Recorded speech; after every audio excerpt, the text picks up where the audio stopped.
大家好，如果说您是北方的啊，你有花园想等耐寒植物的话，那么我给大家推荐一款啊，你看这个开花，你看像不像薰衣草啊？它呢叫做树状薰衣草啊，它呢也叫做碎花木槿啊，就是跟我们知道普通的木槿是一样的啊，但是呢它不是啊，它叫做碎花木槿。它开花的时候整个花穗比较长，花是蓝紫的颜色，花期是在夏季，它能够耐零下30度低温。有好多花友去在东北地区啊，就是在吉林那些地方啊，去栽种露天过冬也是没有问题的。所以说它非常耐寒。如果说你有花园的话，想要栽种，它可以养成一个大树开花。你看，就像我这一棵养了好几年，开花在顶部是不是非常漂亮啊？所以说想养的话可以养一下。有好多花友说这个花有没有香味啊？这个花是没有香味的啊，它是属于一种中药材啊。但是呢，它开花非常的个性啊。所以说我在这个待了以后，当时一个很小的苗子一直在这种着。它养护简单不简单啊？无论说是您是盆栽也好，还是地栽也好，一定要记住要选择向阳的位置栽种。如果说不见光的话，它会徒长，到了夏季就不开花了啊。而且它的花期非常长，非常的耐修剪。如果想要养的话，只要向阳的位置栽种，别缺水的话，它前期长好根扎到地里去，你后期不浇水它都不会出问题啊。属于一种木本植物，非常好养，而且开花非常漂亮啊，比我们去养上一盆薰衣草要强很多。而且呢，它一年四季不招虫，我在这边没看过它招虫，其他植物都招了红蜘蛛了，招了白粉虱了，它一个虫子也不招。所以说想养的话可以养下，学会了别忘了给小七点个赞，点关注再走。大家好，我是小齐，今天给大家说一下沙漠玫瑰哈。因为最近有好多花友去买沙漠玫瑰，夏季就是购买沙漠玫瑰的季节。但是买到呢，有的花友在晾的过程中，它的顶部就出现回抽的情况；也有的花友刚刚种上以后，顶部就会从顶部出现腐烂的情况。这是什么原因呢？其实呢哈，如果说我们去买沙漠玫瑰啊，我们去买的时候带着盆，本身花盆里的土是湿的，它又在箱子里去包起来闷在里边，它整个箱子里边湿度比较大，所以说从它那儿运到这儿啊，整个它顶部就已经被潮湿气所感染了，被病菌感染了。您拿出来晾的时候，就会出现顶部回抽的情况。而且呢，有可能是我们在晾的过程中啊，把土壤去掉了，放到那儿晾的过程中呢，整个环境不见光、不通风，而且整个环境比较潮湿。它在晾的过程中没有栽种，它顶部也会出现腐烂回抽的情况，这就是一个关键原因。有的花友说我种上怎么还回抽呢？您晾的时候没回抽，种上以后您浇上水了，整个环境不通风、不见光，也是会回抽的。所以说，想要沙漠玫瑰不出现顶部腐烂的情况，您只要记住，买到以后脱土晾。但是一定要记住，晾的时候要见光，它不怕晒哈。你晾的时候放到见光的位置哈，3、5个小时、6、7个小时都是可以的哈这样就不会出问题。晾多久呢？最少晾10天半个月，不要说我晾上1、2天，或者是我直接拔出来直接种，这样都会导致出现顶部回抽，甚至会出现烂根的情况。沙漠玫瑰之所以顶部回抽，就是整个环境通风差、不见光、湿度大所导致的，这就是它的特点。买到以后狠心啊，使劲晾，反而呢不容易出问题。我买沙漠玫瑰一般都是晾1个月，晾的它的叶片全部落干净了，发黄枯萎了，顶部呢，它不会腐烂啊。只要你晾上1个月，晾上半个月，晾好了以后，用颗粒占1半的土壤，用花盆小一点，然后呢，直接种上浇透水，浇透水以后放到见光通风的位置，接着就长新根，新根长出来以后，它顶部接着长新叶，接着就能开花，这就是特点。学会了吗？学会了，别忘了给小七点个赞，点关注再走。大家好，我是小齐，今天来打脸了哈，打谁的脸？不是打自己的，自己的怪疼得慌哈。然后呢，我打的啥呢？就是我要对自己说话负责任。你看到没？这是啥？马蹄莲啊，种了有1个月的时间了吧？现在已经入伏了，温度持续40度左右。你看我一直在外边扔着啊，每天早上浇1遍水，现在的状态好不好？而且现在都开花了哈。我跟大家说，当时做视频的时候，你怎么夏天去买马蹄莲？因为夏天马蹄莲刚从国外进过来，只要你买的球足够大就能够开花。我就是这样说的，它现在也已经开了。而且你看，我后期又种了那些啊，后期种的那些刚刚开始冒芽。但是呢，它不影响生长，它也不影响开花。而且呢，我跟大家说过哈，马蹄莲在我棚里50度哈，夏季这样开，它只是在冬季温度低的时候会进入休眠啊。有可能呢，你说啊，我在这种着，然后呢，到了夏季末尾的时候，在秋天的时候有可能就休眠。它开完花就会进入一个休眠状态。休眠是什么意思呢？就是叶片发黄枯萎了，顶部没有叶片，这个时候不要浇水，球您放到里边就行了。然后呢，保证停水啊，等到冬天温度高的时候，或者是等到春天温度高的时候，就会逐渐的冒芽，冒出芽来，接着就能开花，而且它的球会从一个10厘米的长成15厘米的，逐渐的变大，它的上面的侧芽会更多，到时候开花就会开的更多哈。马蹄莲在现在哈，只要你买哈，哪怕你是在入伏的时候买都是可以的，但是一定要记住哈，我们种上以后，如果说放到一个不通风闷热的环境中，它的芽子根本长不出来，球还有可能烂，而且种上以后出来苗以后要见光，不见光的话，它的叶片长得又细又长啊，它光长叶子就不开花了，因为它的花芽要通过光照去分化，所以说要保证见光，用小盆透气性好的土壤浇水的话，土壤干下去1-2公分，及时的给它浇透就行了。肥料要不要用了？1个月1次或者2次就行了。现在它长出叶子来，接着开花，用花多多2号，这样保证光照充足，别缺水，选对肥料就能够持续开花了。这就是作业啊，阶段性的作业已经交给你了啊，不要再打我脸了啊！不要说啊，小七你去卖这个东西就是坑人啊，就是不开花。你去看看评论区，一堆都是这样说的啊。我这边温度高了，现在已经开了，给大家作业交完了，别忘了给小七点个赞，点关注再走。大家好，我是小齐。今天呢，再给大家说一下虎皮兰哈，因为每到夏季的时候，我都会给大家说一下夏季虎皮兰的养护啊。因为好多花友在夏季操作不得当，就会出现干叶、烂叶甚至烂根的情况。虎皮兰呢，它在夏季是生长的，不是说到了夏季它休眠啊，它不存在休眠，它休眠只在冬季温度低的时候休眠。所以说到了夏季，我们需要做什么呢？需要保证见光，尽量的不要去淋雨，因为它的根非常粗，如果淋雨的话，雨水比较凉或者连续下雨，它的根就会出现烂的情况。所以说尽量的不要去淋雨，放到见光充足的地方去。浇水怎么浇呢？干透及时浇透就行了啊。有的话就说我不知道什么时候干透啊，您去看一下，抠一下图表，土很硬了，图表土很硬了啊，伸手指去待上一会儿，然后没有湿度了，你也可以在里边插个竹签子啊，拔出竹签子来，竹签子没有湿度了，你都可以给它浇水了哈，稍微干点不要紧，但是别浇水太勤。肥料要不要给它用呢？夏季它是生长的哈，本身它的叶片比较肥厚，根系比较粗，肥料的话正常1个月给它补充1次，用氮磷钾均衡的通用肥啊，通用的营养液都可以哈。如果说你养的一直不生长的话，你可以选择华多的10号高氮的，也是1个月给它1到2次，这样保证着合理的浇水，多见光，别缺肥，夏季就不会出问题。如果说在夏季你一点水也不浇，害怕它烂根的话，那么到最后导致就会出现叶片瘦弱、打蔫不恢复，到了秋天浇水也不恢复的情况啊。这就是夏季虎皮兰的养护方法，按照小七说的方法，你就能够养好。但是一定要记住，保证环境的通风，通风不好，浇上水以后土长时间不干，根系必然烂啊。浇上水以后通风不好，整个环境湿度大，叶片也会腐烂。学会了吗？学会了，别忘了给小七点个赞，点关注再走。大家好，我是小齐哈。今天给大家说一啥呢？说那个令箭荷花哈，我这些呢都是扦插的令箭荷花啊。有好多花友说我的令箭荷花叶片一直瘦弱，到了夏季我也不敢给它浇水，怕出现烂的情况。其实呢哈，令箭荷花跟我们知道的仙人球也好，仙人掌也好，包括火龙果的枝条都是一个性质的，它在夏季是不休眠的，而且夏季长新叶长得非常多。我这些你看新芽都在出的长。如果说你像到了夏季啊，你不敢给它浇水。不浇水的结果就是毛细根会干枯啊，根系得不到水分，它的叶片就会瘦弱啊。一个夏天本身温度非常高，它该生长的时候没生长，严重缺水就会导致啊，到了秋天你浇上水它也不恢复哈，它不恢复，到了秋天也不长叶子啊。到了秋天本身它把老叶片把那今年长的叶片老化啊，第2年才能够开花，结果呢老叶片也没有啊，去年开花的老叶片带着它也不开花了。所以说现在一定要记住哈，到了夏季我们养令箭荷花，保证光照充足，缺光的叶片会长得薄，而且呢后期长的叶片比较小，到时候有可能不开花。所以说现在有多少光照给它见多少光照，夏季它不怕晒哈，而且呢要用小盆透气性好的土壤，浇水的话盆土快要干透浇透就行了。如果说通风比较好的话，盆土干到一半给它浇透水就行了。肥料要不要用啊？用啊，仙人掌科的植物肥料不能太频繁，1个月给它1次。现在是长叶子的阶段，我们可以用通用的肥料啊。如果说长得比较慢的话，我们可以用花多多10号，花多多10号1个月1到2次，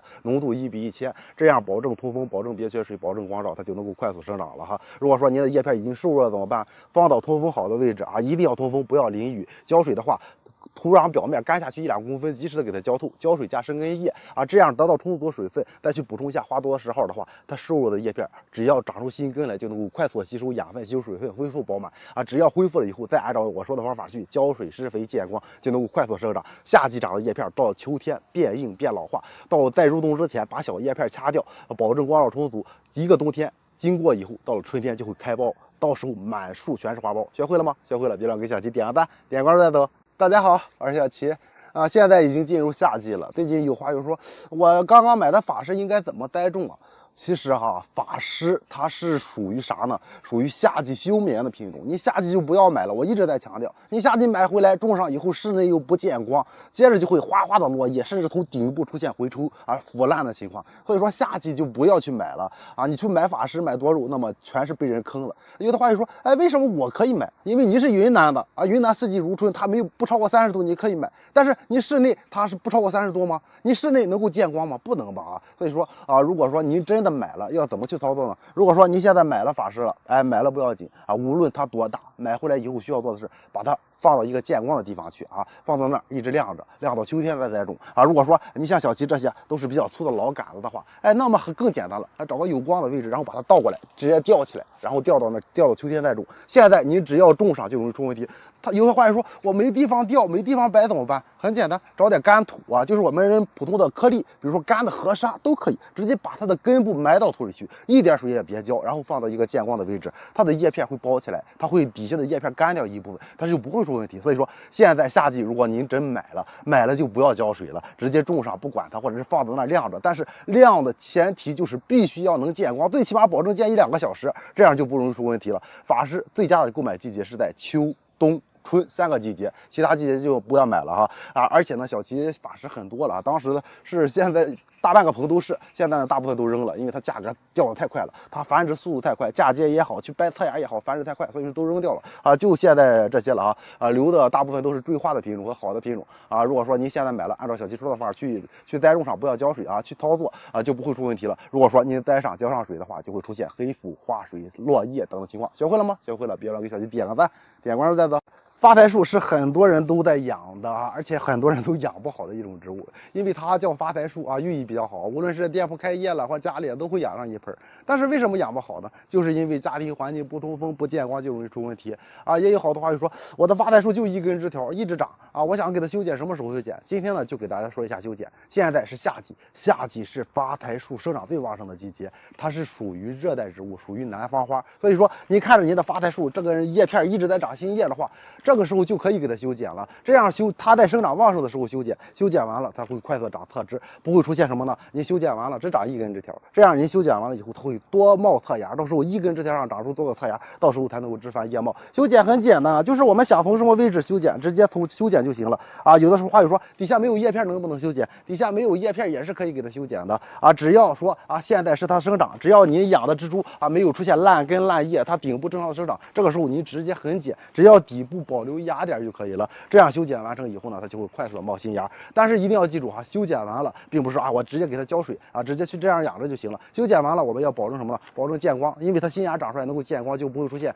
叶片小啊，不会出现落叶啊，不会出现枯萎的情况。所以说要保证光照充足，而且要保证水分充足。一般的话，盆土干到一半左右或者快要干透，及时给它浇透就行了，这样就不会出问题。而且要选对肥料，有好多花友啊，给它修剪完了去用其他的肥料，其实你选择花多多10号高氮的，因为氮元素的肥料是促进植物长枝条、长叶片的。所以说修剪完了，保证10天左右补充一次高氮肥，花多多10号，浓度1:1000，这样持续给它供应。它的新芽长出来能够见光，不缺水的话，它就会快速的枝繁叶茂。这就是发财树修剪的方法。只要在它生长旺盛的季节，只要植株健康正常的在生长，你就可以修剪。修剪完了，保证光照充足，它的新芽长得多，新芽长得粗壮，叶片长得又大又油绿。而且发财树是喜欢酸性的，所以说在正常养护过程中，1个月保证一次给它补充酸性的肥料，比如螯合铁啊，这样就不会出现黄叶，叶片就能够保证油绿。学会了吗？学会了，别忘了给小鸡点个赞，点关注再走。刚买了一颗兰花哈，这个兰花您先看一下，它是带金边的哈，不要以为它是墨兰，它是属于剑兰，叫做千金兰。它开花的时候也是有香味的哈。买回来以后呢，打算去给它换盆，正好给大家做视频。如果您的兰花想要换盆的话，方法可以按照这种方法去操作哈。兰花换盆，我们首先要将它原来的土去掉，先把它拿出来看一下。你看它的根哈，它的根现在是非常好的哈，它也是用的这种细花生壳之类的啊，里边全是花生壳，这种的比较不错啊。再来看一下它有没有干根烂根啊，有干根烂根直接给它剪掉，但是它里边哈几乎根本就没有哈，你看全是新根，根系这么好，没想到哈，这一颗哈40多块钱，绝对值哈。然后呢，给它换盆啊。首先呢，我打算用这种盆哈，你看这花盆啊，是不是很漂亮啊？然后在里边加上一个底垫，这种大底垫直接放到里边去，放到里边是这种样子的啊。然后呢，在底部加上土。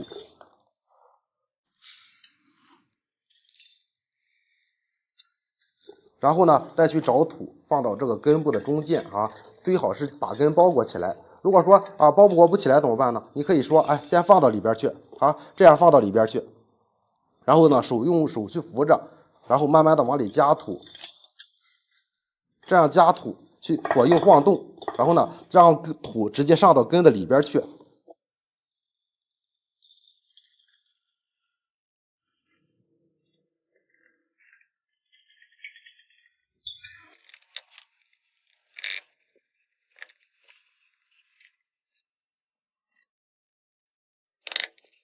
看到没？这样就完成栽种了哈，是不是非常简单呢？我们栽种的时候啊，一定尽量就是让它高起来一点，浇水的时候贴着这边上啊，这样去浇，这样呢，它根在上边有一个透气性，土表干了以后，它底下的根是底下是土湿的，底下的根能有一个潮湿的环境，上边的根是没有问题的，这样呢不容易出现烂根以及烂芦头的情况，这样就能够正常的生长。你看这样漂亮不漂亮？栽种好了以后，直接给它浇透水。浇水的话，你有生根液就给它加点生根液哈，不要加杀菌剂。这样浇透水以后，保证土表抠一下干了，再去给它浇水，见点光就能够正常的生活。我们要记住啊，剑兰是要洗，它是洗光的，要见光。如果说长时间不见光，它的茎边会丢失掉，就没有茎边了哈。所以说要保证见2、3个小时的光照，再保证土壤湿润。好，现在这个季节定期的补充通用肥，比如花多多1号就可以了，这样就能够保证不出问题。学会了吗？学会了，别忘了给小齐点个赞，点关注再走。大家好，我是小齐。最近有花友说，我买的仙人球，仙人球上怎么有褐色斑啊？我自己养的仙人球来的时候是绿色的，养上一段时间以后，怎么整个球上都有褐色斑了？它影响生长吗？它什么原因导致的？其实呢，仙人球褐色斑大部分的原因就是由于通风比较差，或者是整个环境湿度大所导致的。一般情况下，仙人球它接触土壤表面的底部，它的底部都是有褐色斑的，因为土壤每次浇水以后，整个表面干要有时间，整个表面湿度比较大，接触土壤表面的位置就会起褐色斑。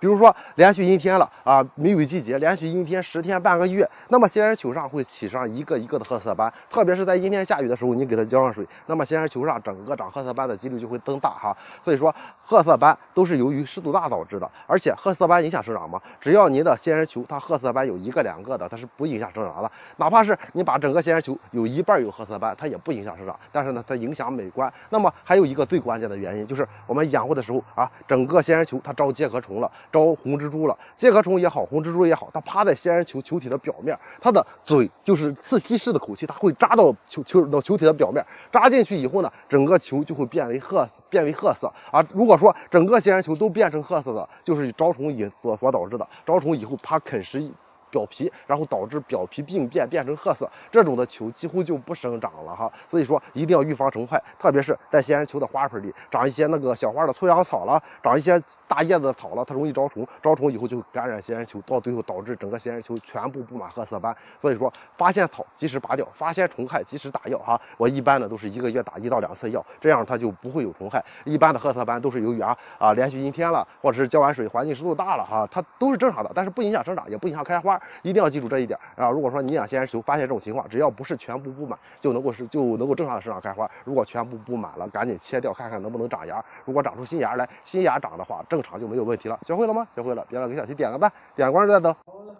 君子兰想要换盆很简单，小七教你怎么去换盆哈。首先，无论是我们买到的还是自己养的，换盆的时候先要去把它的土壤去掉。去掉土壤的目的是检查一下它里边的根，如果说有烂根、干根，都要用剪刀给它剪掉。如果说根系非常好的话，那就不需要剪了。修剪完成以后，如果根部有新鲜的伤口或者腐烂的位置，找点多碱灵去将根部浸泡。浸泡多久呢？浸泡上半个小时。浸泡好了以后，放到一个阴凉通风的地方去晾上半个小时左右，晾干外表皮的水分，让伤口自然愈合一下，这样呢再去给它上盆。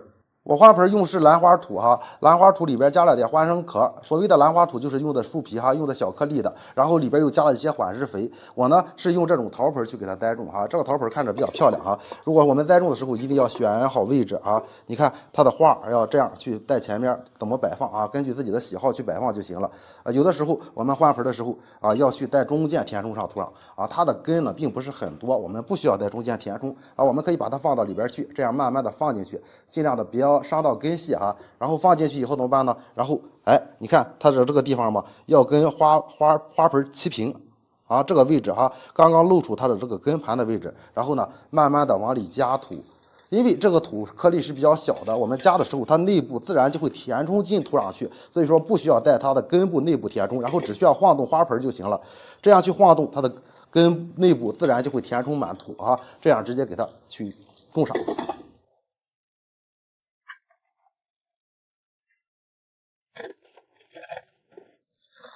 然后种的这样差不多了以后，稍微往上一提，然后呢，在四周去按压，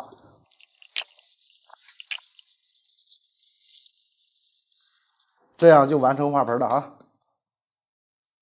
换完盆以后，第一时间给它浇水，浇水的时候加点生根液进去，能够让它快速的长根。这样去操作完成以后，它的花盆不要太大，比原来的花盆大1号，或者是跟原来的花盆差不多大就可以了。如果根长得非常多，就换大1号的；根相对比较少的话，你就跟原来的花盆差不多大，换完盆浇透水，这样就能够正常去长根了哈。记住换盆的时候温度不能低于15度，换完盆别暴晒，放到散光透风的位置去。下次土壤干下去1-2公分，及时给它浇水，每次浇水加点生根液，这样就能够快速的恢复。现在学会换盆的方法了吗？这就是它换盆的方法。如果您养着小丽花，教您3步就能够在您家里持续开花不停，因为它是属于多季开花的植物。第一步呢，就是我们买回来以后，要先去放到光照充足的地方去，因为它是喜光的。如果说你长时间不见光，就会导致它的花开不起来，光长枝条，还会出现黄叶落叶的情况，这就是我们养的时候黄叶落叶不开花的主要原因。第二点呢，就是要合理的修剪。它开花的时候，每次开完花，花就会在上面干枯。有的花友会说，我直接把花剪掉，它底下的一对叶片上还会长出花苞来。这个说法没错，但是呢，您看看我这一棵，它底部上面全是芽子啊，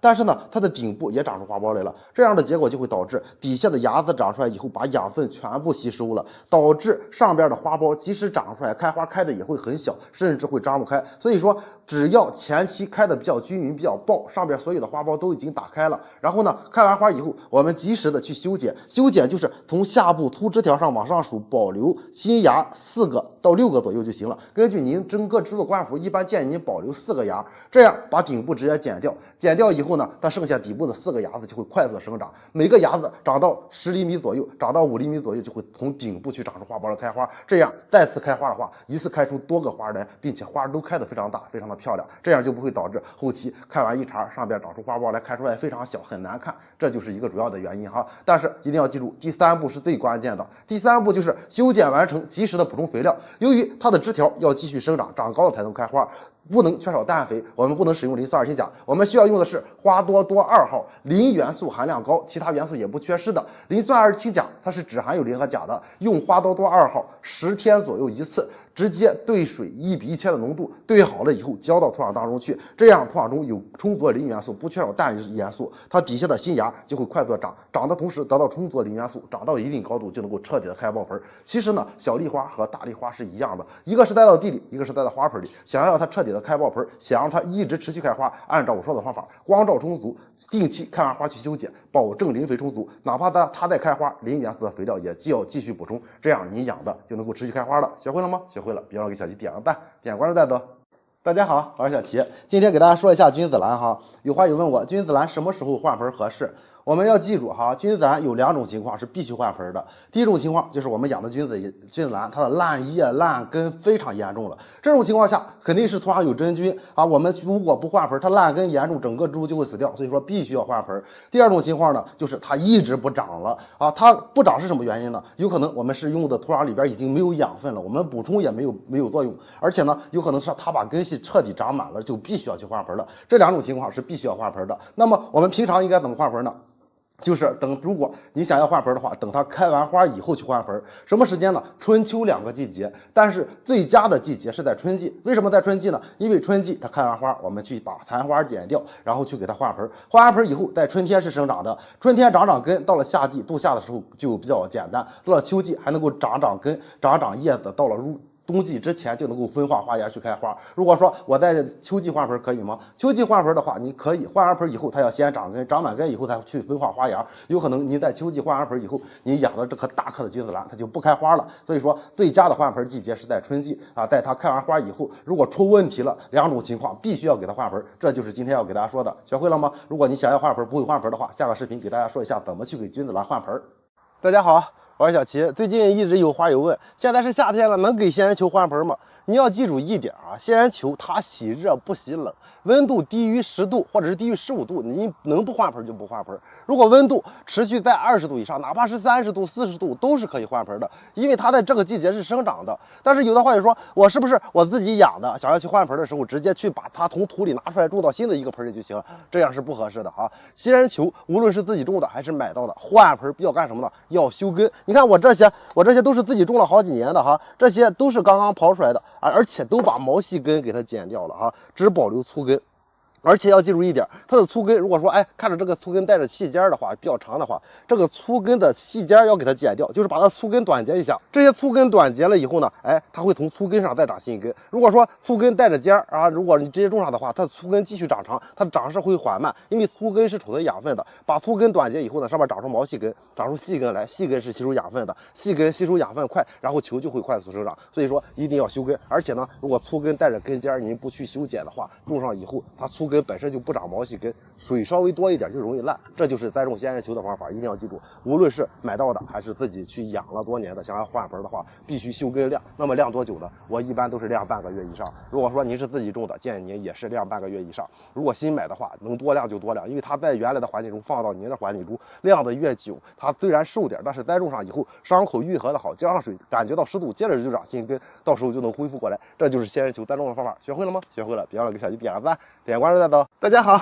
我是小齐，今天给大家说它呢就是沙漠玫瑰。有好多花友一直在问小齐，沙漠玫瑰能不能修剪？它什么时候修剪？沙漠玫瑰修剪其实很简单哈，我这一颗呢也是刚刚修剪的，我修剪了有1个半月左右哈，也就2个月最多。那么什么时候修剪呢？您要看温度啊，就是它在长势旺盛的温度啊，比如说到了入夏的时候啊，比如说温度不低于20度的时候，这个时候都可以修剪。你只要看着它在正常的生长、正常的开花，这个旺盛季节随时可以修剪。但是修剪一定要记住哈，要选择在天气晴朗的时候修剪，要选择盆土在干的时候修剪。因为如果盆土很湿，你剪完了，整个土壤表面往上反的湿度大，它的伤口容易发黑，容易腐烂啊，导致枝条回抽。所以说盆土干了啊，又是眼着正好是晴天，这个时候您修剪最合适。剪完了以后，它的伤口会流水，用纸巾擦一下，把那个水蘸掉哈，不要让它流水就可以了。这样修剪完成以后呢，伤口自然干燥，然后温度合适，它正在快速生长，这个时候它底下就会快速长芽。就像我这一颗，你看修剪完了以后，一根枝条上长出最少2、3个芽点，你看这样比较矮小，上边全是芽，密密麻麻的。那这些枝条顶部到时候开花的话，所有的枝条一起长出花苞来，开爆盆一点没有问题吧？而且这整个这个墩子哈，这个墩子比较好看，这个形体比较好看，到时候开花的话绝对非常美哈。有我的养的一般都是不买嫁接的哈，都是原生苗，就是用种子播种的苗子。所以说我都是一直修剪，让它多长侧枝，到时候爆盆开花才会最漂亮。但是呢，现在大部分都在开花，我也不会去给它修剪。大体给大家说一下修剪方法。如果说您的沙漠玫瑰一根枝条长老长，然后呢枝条还弯曲垂下来的话，那么赶紧修剪，留着干嘛呢？修剪完成上，让它长枝，枝条长到5到10厘米的时候，只要光照充足，接着就能够开花了。只是说它现在在开花，您修剪完了会影响它开花，延后它的花期哈。只要温度合适，只要光照充足，再去用点高磷的肥料，比如花多多2号，1个月1次的话，它就能够彻底的开爆盆。学会了吗？学会了，别忘了给小齐点个赞，点关注再走。大家好，我是小齐。好的花友说，到了夏季我养法师就死掉啊，养不好怎么办？其实呢，法师在夏季您要记住要做的几件事。第一件事就是要放到见光充足的地方去啊，最少要保证见3、4个小时的光照。如果长时间不见光，它的叶片在一个幽绿的状态，就是叶片看着很好，用手一碰哗哗掉落了，就是由于不见光所导致的啊。所以说一定要见光。其次呢，要停止浇水。如果浇水的话就容易烂，所以说在夏季高温的情况下不要去给它浇水，只要温度超过30度了，停水停肥就行了，这样呢它就能保证不出问题。在这个过程当中见光，而且通风比较好，而且您停水停肥了，它的叶片呢底下的老叶片会逐渐的干枯，并且底下嫩绿的杆子会逐渐的变成褐色。在这个过程中，它干枯的叶片我们要及时的摘掉，用手把干叶片摘掉以后呢，能够防止它的叶片里藏着虫子，比如白色的介壳虫比如其他虫子。摘掉以后呢，通风好，它的杆子能够露出来，杆子能够见光，老化的快，这样就不会出问题了。而且在整个夏季，它的叶片会包起来，颜色会非常的漂亮哈。其实呢，法师有很多品种在夏季叶片包起来见光的前提下，它的状态才是最漂亮的哈。所以说夏季是它最美的状态。这个时候停水停肥多见光，保证通风就能够养好如果说您去给它浇水了，给它施肥了，都会导致出问题。如果说长时间放在一个不见光的地方，也会出问题。这就是养法师的方法，只要懒一点，只要把这几点做好了，那么您的法师就能够安稳的度夏。到了秋季以后，浇上点水，多见点光，接着就能够生长，养爆侧芽，养出漂亮的状态，就轻轻松松的。学会了吗？学会了，别忘了给小鸡点个赞，点关注再走。我这个呢叫做舞女兰哈，之前我种过，经常给大家做视频，做了好几年哈。那一颗在棚里养的很好，之前养过，知道它的习性，所以又买了一颗，打算养到工作室里边哈。它有什么习性呢？它不喜欢强光照，我在棚里养的时候都是放到架子底下见点散光或者明亮光就可以了。所以说现在买回来呢，我们去给它换一下盆，它有一个很大的鼓包，对于水分的需求量不大，但是不能让它的鼓包干瘪啊，要保证着合理的浇水。它现在是花期，现在花盆的话尽量少上根气啊。你看一下它的根，你看它也是直接用兰花土种的啊，也就是树皮种的啊，根系是非常好的。对于这种根系的话，我们就不需要去操作。有的说我要不要去掉呢？这种根你去掉它干嘛呢？啊，也可以哈，你这样松散一下。然后呢，哎，露出根来，这样也可以哈，但是尽量的不要全部露出来。我呢用这种兰花盆底部呢加了一个底垫哈，落进去的土我直接用上就行了。然后呢用兰花土里边加了点缓释肥，加了点火山岩，并没有用大颗粒的，然后直接给它栽种。这样在里边去加上一些土，然后呢找一下高度啊，看看高度合适，然后您就不用往里加土，四周填土就可以了。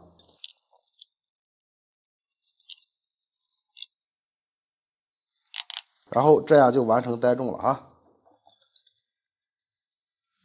这样就栽种完成了。你看是不是放到这个盆里非常漂亮的哈？其实呢，在家庭中养一定要记住，室内有点闪光的位置，放到窗子边上通风好的位置，这样我们去保证土表干了，及时浇水啊，定期的1个月左右给它补充一次肥料，用氮磷钾均衡的就可以了。它的花期现在来临了，我们可以去补充点磷肥，喷叶或者是灌根都可以，让它快速的把花开起来。开完花用通用肥，这样就能够保证正常的生长。只要冬季温度不低，它就不会出问题。如果你喜欢养的话，可以养一养它，比我们知道的兰花要好养很多。学会了吗？学会了，别忘了给小七点个赞，点个关注再走。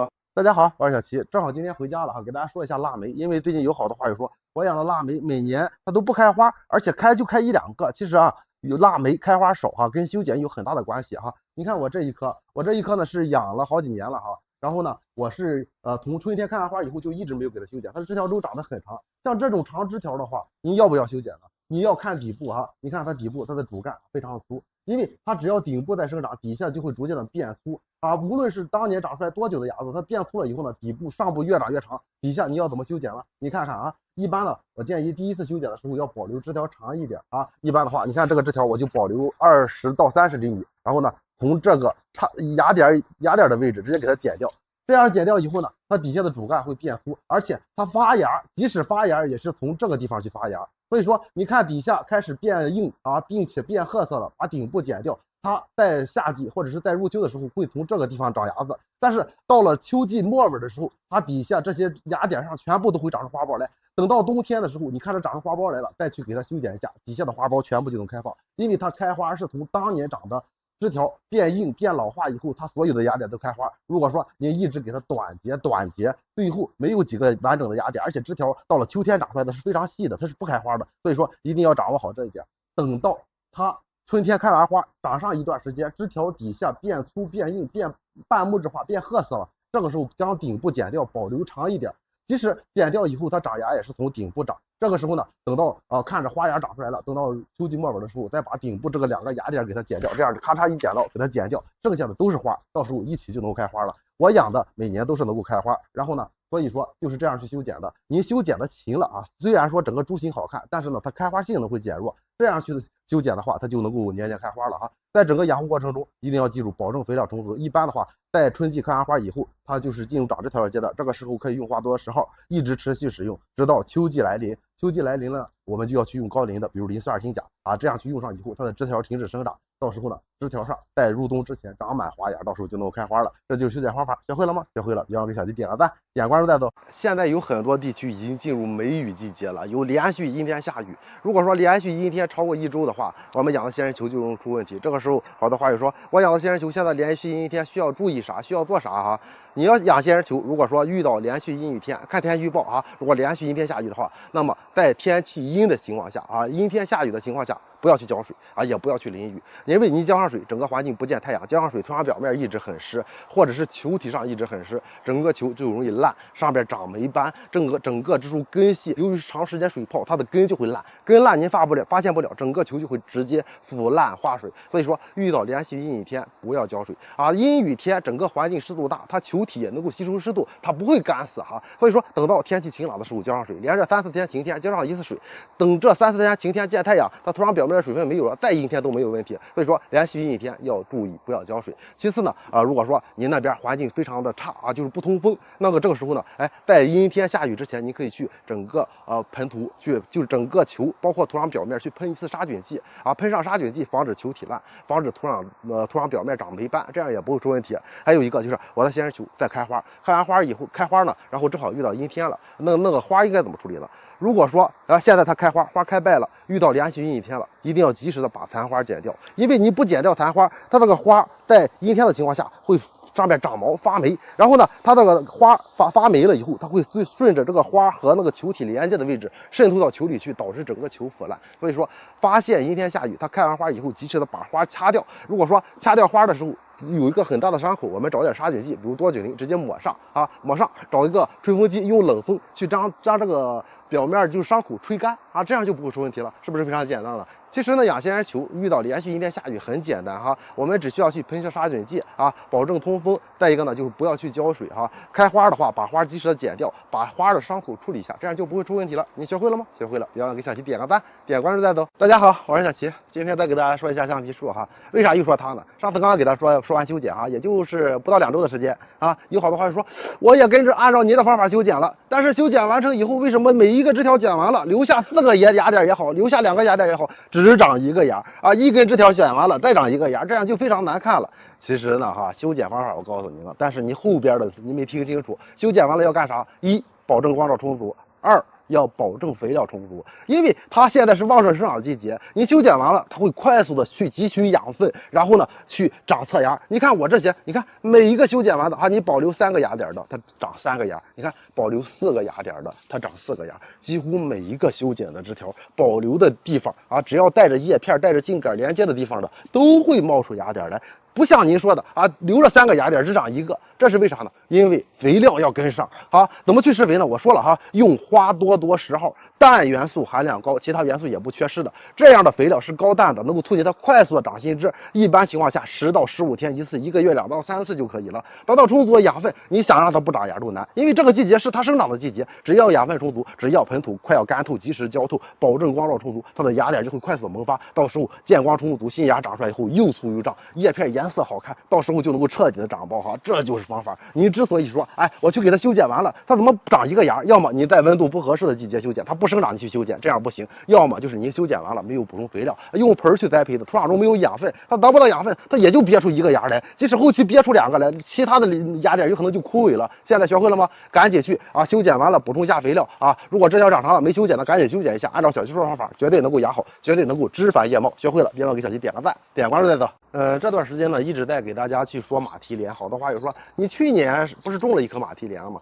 它开花了没啊？你看，就这一棵啊，花盆是原来的花盆，球还是原来的球，颜色还是原来的颜色，一点没有动哈。它在休眠了以后呢，我就没管它，停止浇水。到了春天哈，温度回升了，我就开始浇水了。浇水以后呢，就长到现在啊，现在已经进入夏季了哈，它刚刚开始开花。所以说马蹄莲在夏季是可以种的哈，只要球带着花芽你都可以种。那么马蹄莲它什么时候休眠呢？一般情况下，在我这儿就是冬季休眠，就是秋季末尾的时候啊，温度逐渐的降低啊，即使我浇水它也不长了，叶片就会枯萎啊。如果说看着叶片发黄枯萎的比较严重的时候，这个时候停止浇水，它整个植物的叶片就会全部枯萎回去。这个时候呢，停止浇水，放到见光的位置，等到春天啊，温度回升了，你就可以浇水了。浇水长以后，在夏季就能够开花。当然，您在夏季去买那个进口的球，栽上也是能够开花的。而且我这个在夏季是一直开的哈，一直开到秋季，只是说温度低了它才枯萎啊。开完花以后，它的叶片会带着哈正常的生长。所以说不要害怕，它不会死掉啊。您只要按照小齐说的方法去养护就行了。它的养护很简单，看着它长出叶子来了，开花了，我们需要做的是保证别缺光，它是喜光的植物啊，放到室内阴暗的环境中，叶片越长越细，一个花也不出来，而且叶片会发黄枯萎。我们浇水的话，一般土干下去1-2公分啊，或者是我们球一般埋到这个位置的话，我们看着土干到这个位置，我们直接给它浇水就行了。肥料的话要定期的使用，1个月1次就行了，用花多多2号啊。有肥料，土壤表面撒点缓释肥啊，这样呢定期给它使用肥料，花多多2号，它就能够快速生长。它是一种高磷的肥，而且带着钾，所以说根茎也能够长。1年球越长越大，花越开越多啊，到时候枯萎了，你不需要换盆哈，你想换盆也可以换个大一点的。但是呢，我这个呢比去年稍微大了一点哈，但是能够年年开花。喜欢养的话可以养一下马蹄莲，不会养的可以按照小齐说的方法去养。学会了吗？学会了，别忘给小齐点个赞，点关注带走。大家好，我是小齐。瑞香呢是一种开花非常香的植物哈，之前教过大家怎么去给它修剪啊。为了让大家养的瑞香在当年就是在冬天入秋天冬天就能够开花啊，再给大家说一下怎么养护哈。先来看一下我这些哈，你看我当时给大家修剪了，说修剪了以后啊，它会长侧芽，把底下侧芽抹掉，只保留2个侧芽。你看我这个都长出这么多侧芽来了哈，而且侧芽都长得非常的粗壮，因为芽子多了，它的枝条必然会细，因为它会分担养分，养分消耗多，它每一个枝条上供应的少，就会出现瘦了的情况。所以说每个枝条上保留2、3个的话，它长的那个侧芽会相对粗壮一些，而且它现在侧芽都长到10厘米以上了。这个时候如果说有一根个别的枝条长得非常长的话，我们要不要修剪？那可以给它剪掉。这一根枝条长那么长啊，你让它开花，但顶部开花也不好看，你剪掉它不开花也就无所谓了哈。但是其他的那些长到10厘米左右的枝条，都是当年要开花的枝条，它的花会从顶部开。这个时候呢，如果说它长得很高了，我们就不要去一直使用肥料了，因为使用肥料它会长得非常的快。现在是夏季，我们要做的是让它缓慢的生长就可以了。等到秋季的时候，枝条顶部封死，直接开花。所以说现在啊，我们可以说停止使用肥料啊。如果说你害怕缺少养分、黄叶怎么办？你可以在盆土表面去给它撒点缓释肥。缓释肥能够坚持3到6个月的时间，保证土壤中有养分，保证它能够正常的生长，只是长得比较慢哈，这样就可以了。而且在整个养护过程中，要保证光照充足，缺光会徒长哈，一定要记住这一点，保证光照充足。浇水的话，一般土干1半浇水就行了，千万别缺水。缺水，整个植物打蔫，根本就不恢复了，影响开花。所以说，保证水分充足，保证光照充足，少去给它用肥料。这个时候不要去给它修剪了，一直坚持到秋季来临。秋季来临怎么办呢？秋季来临了以后，这个时候它的枝条也长到10厘米以上了。这个时候我们直接使用磷酸二氢钾。使用之前，磷酸二氢钾兑水1比1000，先去喷一下叶片，然后剩下的浇灌到土壤当中去，半个月左右一次，这样一直持续使用，直到它的顶部长出花苞来，这样就能够停止了哈。它的花苞要全开的时候，也可以说在看着长得花苞比较多的话，也可以给它用一下啊。全开了就停止使用肥料就行了，这样就能够让它彻底的开爆盆哈。它在整个生长过程中，春夏秋冬4个季节不能缺光啊，保证不能缺水。然后肥料就是这样使用，修剪呢就是春季开完花修剪一次，几乎就不修剪了，这样就能够养好。如果说你养着瑞香的话，按照小齐说的这种方法做好的话，那么它年年都能够开花，到秋季末尾的时候，上边绝对满头花苞。学会了吗？学会了，别忘了给小齐点个赞，点关注带走。如果你养不好栀子花的话，小齐给你推荐一款好养的栀子花。而且它比普通的那个大叶栀子花要特点是啥呢？就是它能够多季开花，它叫做什么呢？叫做花叶栀子花啊！花叶栀子花呢，就是我面前的这盆，你看漂亮吧？啊，叶片带着锦彩颜色，是不是非常美呢？而且它可以做到多季开花。它有一个特点就是，只要它的枝条新长出来，长以后长到几公分以后，顶部就会自然的分化花芽。所以说它相对养护比较简单，而且它在养护的过程中呢，它不会出现黄叶了这样那样的，而且它的叶片比较小，长势比较旺盛。所以说你想养的话无论是养这种花叶的，还是养那种小叶的，都不容易出问题，因为这才是多季开花的品种啊。我们普通的大叶栀子花，它只是说开的花相对大一些，花型一样，香味一样啊，但是养护难度大啊。只要您去买这种的，买到透气新好的养土栽培的，就不会出问题了啊。这种栀子花有一个特点，你看它的花苞也是带紧的，你看，是不是比较个性啊？而且呢，它开花的性能比较强所以说如果想养的话，记住养护环境必须要光照充足，缺光就不会开花所以说保证通风好，保证光照充足。其次呢，用小盆如果说家庭中想要不出问题的话，直接选择用陶盆就可以了浇水的话，土干下去1-2公分，及时的给它浇透，用透气新好的营养土如果说长得比较茂盛了，你想要开花了，光照时间又比较足的话，这个时候用肥要选对，选择花多多2号，不要去用磷酸二氢钾，因为它的枝条要长枝条的时候，枝条长到一定长度就开花。如果说一直使用磷酸二氢钾，就会导致叶片不长了，新芽不长了，开完这一茬，整个植株枯萎落叶。所以说要用花多多2号，10天左右一次，这样它就能够开花了如果说养不好栀子花的话，可以选择一下这个品种，一盆满屋飘香。喜欢的话入手一下，别忘了给小齐点个赞，点关注带走。大家好，我是小齐。如果您去网上搜光棍树开花，搜这几个字的话，你会发现搜出来的是光棍树顶带着一个小红花好多人说为啥我养的光棍树它顶部就不开红花呢？其实哈，我养的它也不开，为啥呢？你看我这一棵光棍树哈，年年都开花，现在哈在夏季它也是开花的季节。你看它开的花是什么颜色啊？就是一个从枝条顶部开出来的黄色的这种小花，它根本开不出红色花来。那么那个红色花是啥呀？那个红色花啊是一个塑料花啊，是个布花，它底下带着一根就跟牙签一样的细铁丝。然后呢，商家为了好看啊，直接把这个细铁丝从顶部插进去，您把它放到那儿养着，它一辈子都不带掉落的啊，哪怕它植物死掉了，它花都不会死掉。所以说，您看到的那个花，其实不是光棍树的花，是插上的。你可以把它插到光棍树上，你也可以把它插到仙人球上，插到哪都行。所以说，光棍树并不是看花的品种，它的花不好看哈。我们主要是看它一根一根的棍儿啊，上边没有叶片，这样放在室内啊，比较个性啊，观赏价值比较高。所以说，这就是光棍树的特点啊。我这盆光棍树啊，扦插了有2、3年的时间了，底下的盆都挤爆了，我这又套了一个花盆，你看现在照样不管它都能生长啊。那么有的话就说，夏季光棍树生长不生长？光棍树只有在温度低于10度以后就会停止生长，低于0度就会冻死啊。所以说它只要温度合适都是在生长的。所以说夏季我们需要做的是保证光照充足，别缺光。再一个浇水呢就是干透，及时浇透，保证环境的通风度，这样就不会出问题。想要让它生长的话，只需要定期使用肥料，用通用肥，比如花多多1号，通用的营养液也是可以的。想要快速生长，用花多多10号是最好的。花多多10号1个月给它1到2次啊，保证光照充足，干透浇透，那么它就会快速生长。它是一种非常好养的植物哈，是一种比较个性的植物，扦插也非常容易成活。如果说你想养的话，可以去养一下。如果说单纯的想让它开花、开红色花的话，那么就不要去养它了，因为它开不出来。学会了吗？学会了，别忘了给小鸡点个赞，点关注再走。最近有好多话友问啊，现在种马蹄莲可不可以啊？你现在怎么还种马蹄莲？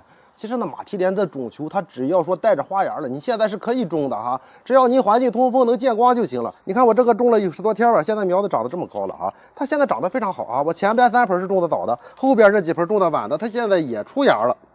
啊，芽子也正常的长出来了，所以说马蹄莲只要您买到的是进口的这个种球哈，它都是有花芽的。你现在种上以后放到通风见光的位置哈，保证土壤湿润，它就会快速的长芽。长以后啊，一般情况下1个半月左右就能够开花了。所以说现在可以种。这不我又买了3颗啊，买了3颗就是一种黑紫色的啊，就是紫的发黑的那种感觉，叫做帕科。